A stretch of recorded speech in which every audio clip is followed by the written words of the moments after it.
রাজধানীর ধানমন্ডি ৩২ নম্বরে বঙ্গবন্ধু শেখ মুজিবুর রহমান স্মৃতি জাদুঘরের গেট ভেঙে ভেতরে ঢুকে ভাঙচুর ও বিক্ষোভ করছে বিক্ষুব্ধ ছাত্রজনতা।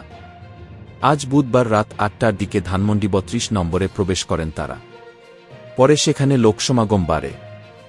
এ সময় তারা দলে দলে যোগ দিন, মুজিববাদের কবর দিন, মুজিববাদ মুর্দাবাদ, ধুলায় মেশাও তাড়াতাড়ি ৩২ এর দালান বাড়িসহ বিভিন্ন ধরনের স্লোগান দেন। ঘটনাস্থল থেকে জুলাই রেভলিউশনারি অ্যালায়েন্সের মুখপাত্র ফান্তাসির মাহমুদ বলেন, আমরা সন্ধ্যার পর থেকে ধানমন্ডি ৩২ নম্বরে আছি। প্রতি মিনিটে শত শত মানুষ আসছে। আমরা বুলডোজার দিয়ে বাংলাদেশের প্রথম স্বৈরাচারের চিহ্ন মুছে দিতে চাই। নিষিদ্ধঘোষিত সংগঠন ছাত্রলীগের নেতাকর্মীদের সঙ্গে ক্ষমতাচ্যুত প্রধানমন্ত্রী শেখ হাসিনা ভার্চুয়াল অধিবেশনে যোগদানের ঘোষণার প্রতিবাদে বৈষম্যবিরোধী ছাত্র আন্দোলনের নেতাকর্মীরা হুঁশিয়ারি দেন, শেখ হাসিনা কোনো বক্তব্য দিলে ধানমন্ডি ৩২ নম্বর বুলডোজার দিয়ে গুড়িয়ে দেওয়া হবে।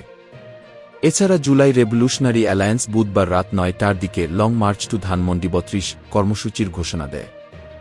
শেখ হাসিনার বক্তব্যকে ঘিরে ধানমন্ডি ৩২ নম্বর অভিমুখে মিছিল কর্মসূচি ঘোষণা করে বৈষম্যবিরোধী ছাত্র আন্দোলন।